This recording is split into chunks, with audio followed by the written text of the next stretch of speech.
अस्सलाम वालेकुम। आज हम बना रहे हैं आलू के पराठे। इसके लिए सबसे पहले हम आलू का भरता तैयार करेंगे। मैंने तकरीबन 1 किलो आलू को 20 से 25 मिनट तक उबाल लिया है। अब हम इनके छिलके उतारेंगे। उबलने के बाद आलू छीलने के बाद हम इनको एक सेपरेट बोल में रख देंगे और फिर उसके बाद हम इसका मसाला बनाना स्टार्ट करते हैं। सबसे पहले एक पतीली में आप थोड़ा सा तकरीबन आधी प्याली कुकिंग ऑयल शामिल करेंगे। जैसे ही हमारा कुकिंग ऑयल गर्म होता है तो हम इसमें 1 टीस्पून ज़ीरा यानी क्यूमिन सीड्स ऐड करेंगे।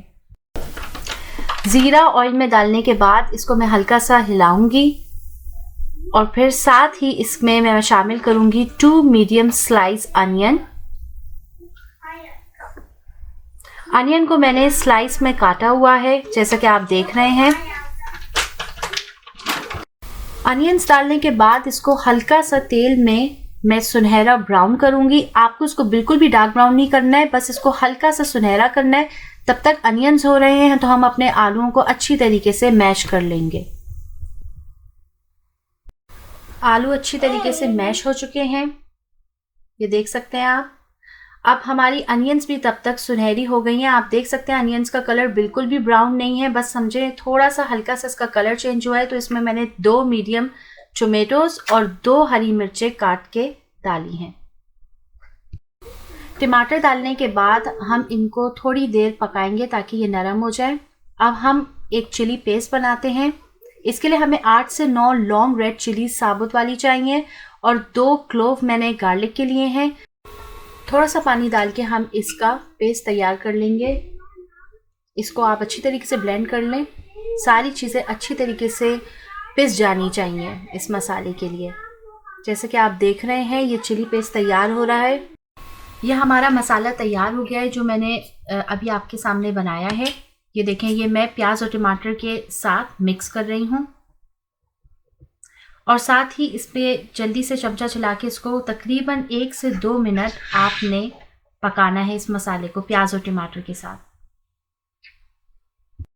मसाला अब 1-2 मिनट पक गया है। अब मैं शामिल करूंगी 1 teaspoon red chili powder, 1 teaspoon हल्दी पाउडर और इसको अच्छी तरीके से मिक्स कर लें।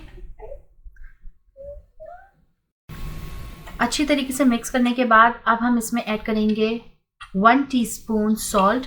सॉल्ट आप अपने टेस्ट के हिसाब से भी डाल सकते हैं और साथ ही हमारे उबले हुए मैश किए हुए आलू वो इसमें अच्छी तरीके से मिक्स कर दें। आलूओं को अच्छी तरीके से इस मसाले में मिक्स करना है ताकि मसाला अच्छी तरीके से आलू में पूरी तरीके से कवर्ड हो जाए। और आलू अच्छी तरीके से जब मिक्स हो जाए तो साथ ही मैं ऐड करूंगी 1 कप इमली का पल्प यानी गूदा इसका। या आप आलू में अच्छी तरीके से मिक्स कर दें और फिर अच्छी तरीके से चमचा चला के इसको थोड़ा सा पकाएं। आलू को 1-2 मिनट आप थोड़ा सा और पका लें। अगर मोटे मोटे चंक्स रह गए तो आप उसको चमचे से तोड़ लें। अब इसको दम पे रख दें और 1 मिनट बाद जब आप दम पे छोड़ने के बाद आप देखेंगे तेल अलहदा हो गया है तो आप फ्रेश हरा धनिया डाल दें। आलू का भरता तैयार हो गया है। अब हम इसके पराठे तैयार करेंगे और आप भरते को एक अलहदा से प्लेट में निकाल लें। इसके लिए या आप देसी घी इस्तेमाल कर सकते हैं या मक्खन। आलू के पराठे बनाने के लिए मैंने आटा गूंदा है जो कि रेगुलर घर का गंदम का आटा है। इसमें मैंने कोई मैदा या कोई और आटा शामिल नहीं किया है। आटा गूंद के फिर उसके बाद उसके 2 छोटे पेड़े बना के रख लें। ये हमें एक पराठा बनाने के लिए मैंने 2 छोटे छोटे पेड़े बना के रखे। जो 2 पेड़े मैंने आपको दिखाए थे इस तरीके से मैंने 2 अलहदा अलहदा हाथ से कर लिए हैं। अभी मैंने बेलन का इस्तेमाल नहीं किया है। अब हम इसकी फिलिंग डालेंगे।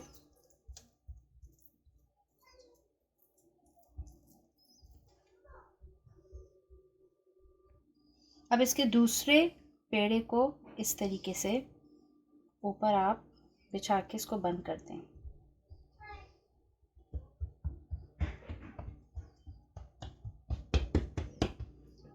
आप इस तरह किनारों को आपस में मिला दें।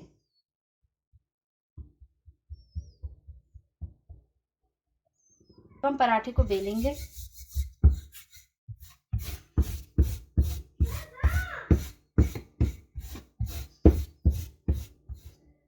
अब ये आप पर है कि आपको कितने साइज़ के पराठे चाहिए। हमारे घर में नॉर्मली इतने साइज़ के पराठे पसंद किए जाते हैं। तवा मैंने अच्छी तरीके से गरम कर लिया है। अब इसमें मैं थोड़ा सा असली घी डाल दूँगी।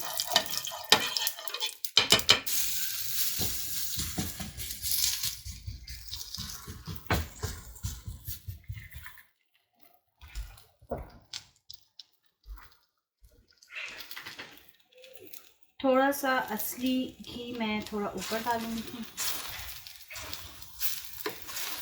शुरू में आपको आंच तेज़ रखनी है और फिर थोड़ी देर बाद आप मीडियम फ्लेम पे अपने पराठे को सेकेंगे।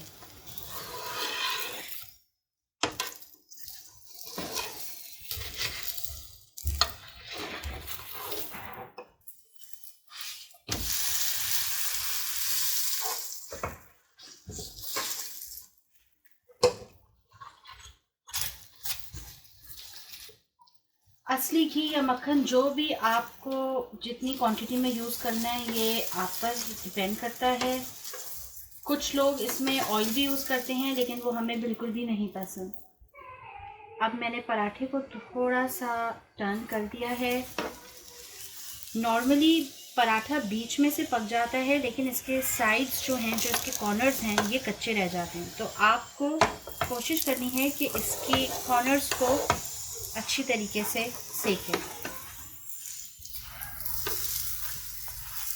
अब मैंने आंच को धीमा कर दिया है क्योंकि तवा बहुत ज़्यादा गर्म है। अब सिर्फ मुझे थोड़ा सा पराठे को सेकना है कॉर्नर से। पराठा ऑलमोस्ट रेडी है। आप देख सकते हैं पराठा खुला नहीं, इसमें कोई इसकी फिलिंग बाहर नहीं निकली और जो भी फिलिंग है वो इस पराठे के अंदर है।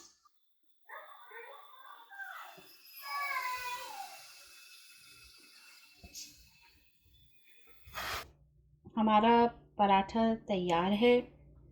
थोड़ा सा मैं ऊपर से देसी घी और शामिल कर रही हूँ। आप इसे रायते या किसी भी चटनी के साथ खा सकते हैं, जो कि मैं आपको नेक्स्ट वीडियो में सिखाऊंगी।